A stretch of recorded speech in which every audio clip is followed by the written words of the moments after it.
Ketika pelaksanaan PKP sejak Mac lalu dia beri kesan kepada ekonomi, namun tahap kesihatan juga perlu diperhatikan. Bukan saja melihat kepada golongan dewasa, kita juga ingin menumpukan kepada golongan kanak-kanak ini, dan susulan mereka tidak digalakkan membuat aktiviti luar. Pilihan yang mereka ada adalah membuat aktiviti dalam rumah, iaitu penggunaan gadget dan boleh saya katakan kepada screen time ini menjadi aktiviti utama mereka pada ketika ini, Nela. Ya, dan kita ingin lihat apa kesan penggunaan gadget ini terhadap kesihatan mereka.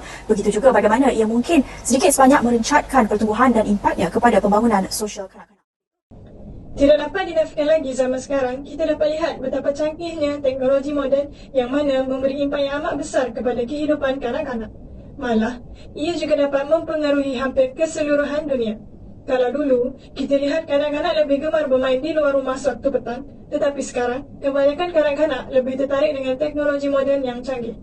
Pembangunan teknologi moden yang kian pesat menyebabkan ibu bapa tidak dapat mengawal anak mereka daripada terdedah kepada kemudahan alat teknologi ini. Teknologi digital seperti tablet, telefon pintar, internet dan gadget merupakan antara alat peranti yang memberi impak kepada anak-anak. Gaya hidup anak-anak telah berubah kerana telah terpengaruh dengan teknologi moden di sekitar mereka.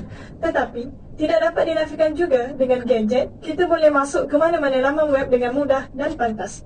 Kita dapat berkomunikasi dan berkongsi maklumat dengan sekelip mata. Hal ini menyebabkan ibu bapa berpendapat bahawa gadget dapat memberi kemudahan kepada anak-anak mereka. Tetapi, kesan yang buruk juga boleh muncul sekiranya gadget yang diberikan kepada anak-anak yang masih sangat muda tidak dipantau oleh ibu bapa.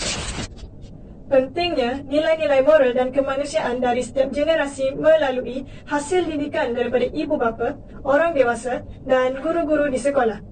Remaja juga tidak terkecuali daripada merasai perkembangan teknologi yang telah memberi impak yang besar dalam kehidupan.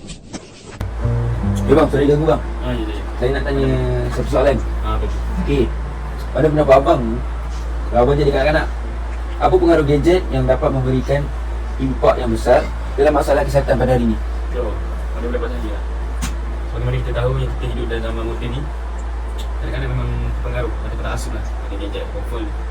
Kita boleh lihat mereka sangat menghabiskan masa mereka sampai hingga 4 pagi hanya bermain phone sampai dah tidur malam. Dan sampai tahap mereka memberontak lah bila satu hari tak boleh main phone. Jadi hal ini bermula bagi saya lah bermula oleh bapa kerana mereka perlu mendidik anak-anak mereka supaya tidak terasuk ataupun terpengaruh sangat dengan phone ataupun gadget ni lah.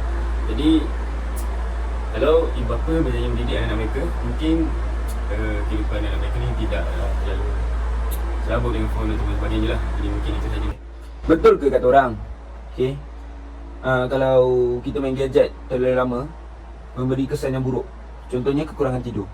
Saya nak minta pendapat abang sikit bang. Okay. Penggunaan gadget. Gadget adalah keperluan pada masa kini, terutama di musim pandemik. Okay. Namun dapat kesan penggunaan gadget, iaitu contohnya bila penggunaan gadget secara berleluasa, contoh bermain, anak-anak bermain video game lewat malam, akan menyebabkan anak-anak kurang rehat ataupun kurang tidur. Yang akan menyebabkan kesannya terhadap anak-anak akan menjadi anak-anak ni mudah marah, dan justru itu akan menyebabkan mereka ni kesihatan mereka ni akan terganggu, dan juga akhir sekali tahap pencapaian mereka dalam pendidikan juga akan terganggu dan menyebabkan mereka ni akan mendapat result yang rendah. Itu je lah. Okey bang, terima kasih. Okey, bang, sorry bang ganggu. Nak tanya boleh? Ya, boleh.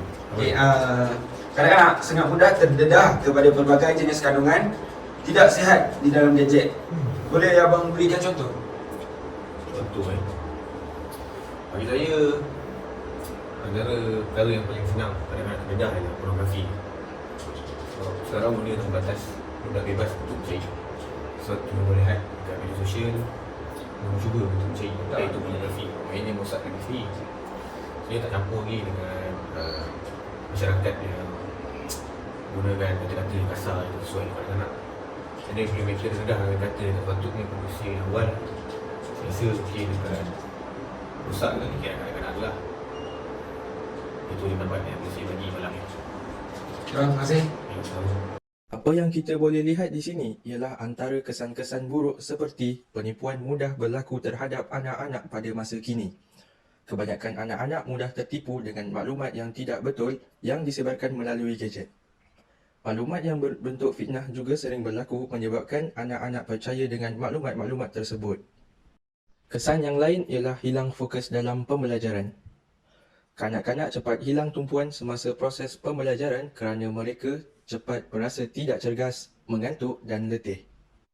Ini akan menyebabkan mereka tidak dapat menumpukan perhatian semasa guru mengajar sehingga menyebabkan pembelajaran mereka merosot dan mereka akan mengabaikan pembelajaran.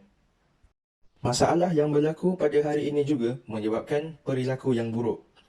Apabila anak-anak ketagih menggunakan gadget, mereka tidak mahu lagi mendengar kata ibu bapa. Ini akan membentuk perwatakan buruk dalam diri anak. Contohnya, apabila tidak mendapat gadget tersebut, mereka mula melawan, menangis dan membaling barang untuk mengembalikan gadget tersebut kepada mereka.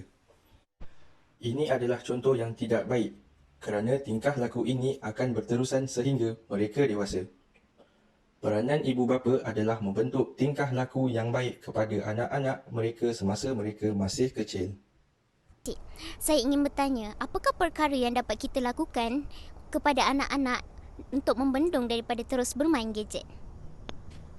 Saya rasa dengan memperbanyakkan interaksi dua hala bersama anak-anak dapat mengelakkan mereka daripada bermain gadget. Jadi, ibu bapa dan anak-anak semakin rapat. Okey, baik.